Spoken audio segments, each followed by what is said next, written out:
Okay, we are here. As we said in September 2019, 15 topics to do. We are now at topic 15. This is part one. This is the evolution portion of evolution and ecology. So that's how you can title the topic, evolution slash ecology. And this is the evolution portion, which I'm hoping to do in two screencasts.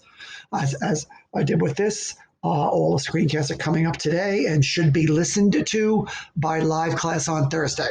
So this is screencast number one.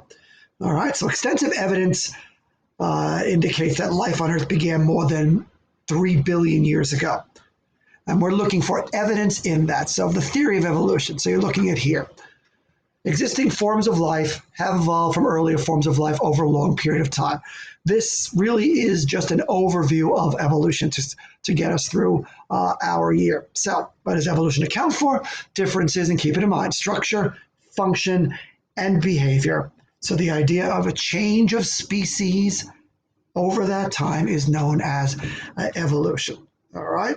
So remember, it is a theory, not the law, because we weren't here way back when. All right, but first thing we could take a look at is the evidences for evolution. So what evidences are there that give rise that evolution is happening? All right, it's a big winding in history, evolution. All right, and so there are a few of them. What is the evidence? Geologic record. That is earth science from last year, so we'll get through that in a couple of minutes.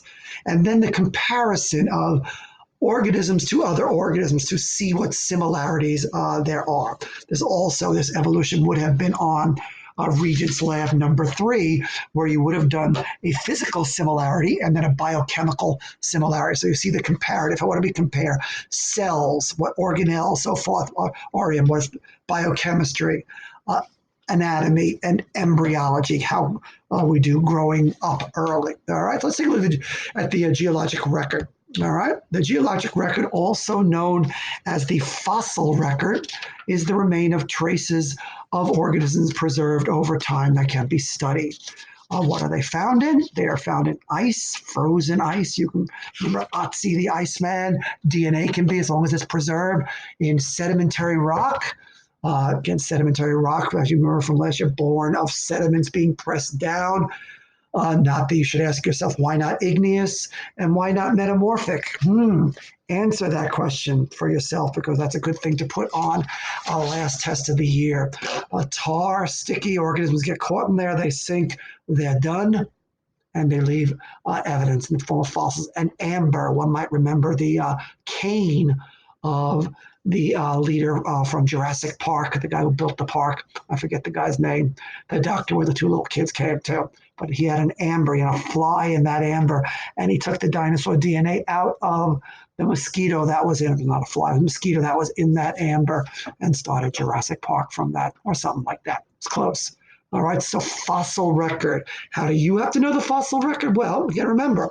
You remember this picture from last year? It's much more straightforward here. No topsy-turvy and earthquake causing everything. But as you can see from here, the youngest layer is on top and the oldest layer is on the bottom.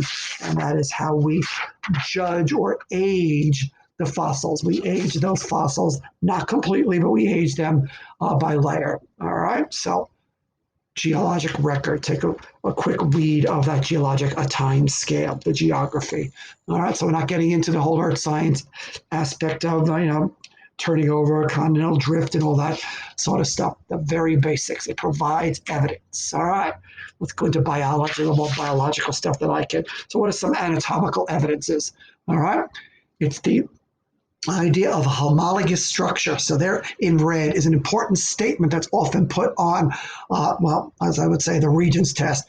A homologous structure suggests existence of a common ancestor. And common ancestry is something that is huge, in evolutionary science. So common ancestor is what you want to know and what leads to it.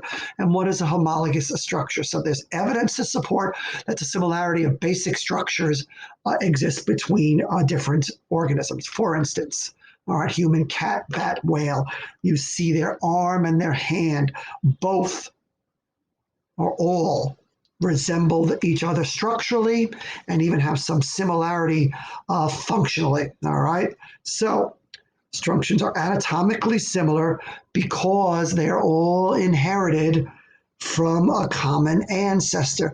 And these four here, 1, 2, 3, 4, these are what are called homologous structures. Homologous structure, you see it there. So specific design of the vertebrae might be different. They're present, the bones. So you see an upper arm bone, lower arm bones, hand bone. You see the same, even though it could be structured a little bit differently. So there's another thing called a homologous structure, serve the same function but are not constructed, or nor do they share common ancestry. So homologous structure, common ancestor.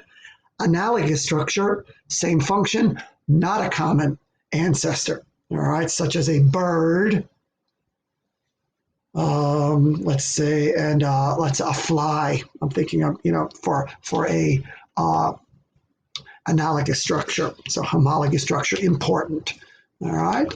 Let's go to comparative embryology so you can take a look here. And all we're saying here is a comparison of the very early stages of development to see where the organisms differentiated into their own. So you can see very early in differentiation, we all kind of look the same. Then you have differentiating started, and as we further go up in the embryologic state, the tortoise and the chicken seem to be, even the human, the fish, not so much. So comparative embryology, again, evidence for evolution and common ancestry. All right, you can see here in this picture too, you read this going from left to right in development, left to right from the fertilized egg over to the late embryo where differentiation, so early differentiation, almost the same. Late embryo, a lot of differences there. All right, you can see it in picture as well. Moving on, cytology, that would mean what cell parts are in. So all living things are made up of cells, every living thing. See the three parts there, the organelle ribosome, the cell membrane, and cytoplasm are common to all life, everything that has life in it. So protein is made by all life, bacteria, cells, all right, cell membrane, cytoplasm, and a lot of other organelles are common. But these three are common to all life, including the prokaryotic cells.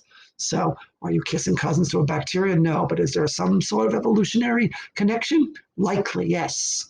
All right, comparative biochemistry, the four common elements, nitrogen, carbon, hydrogen, oxygen, with carbon being starred because carbon is the element which is the basis for life, carbon organisms. So 4 elements, carbon to all molecules, and you could add, again, remember, we have our number 5 and 6 there, sulfur in protein, but these 4 basic to all organisms. All of these suggest a common ancestor.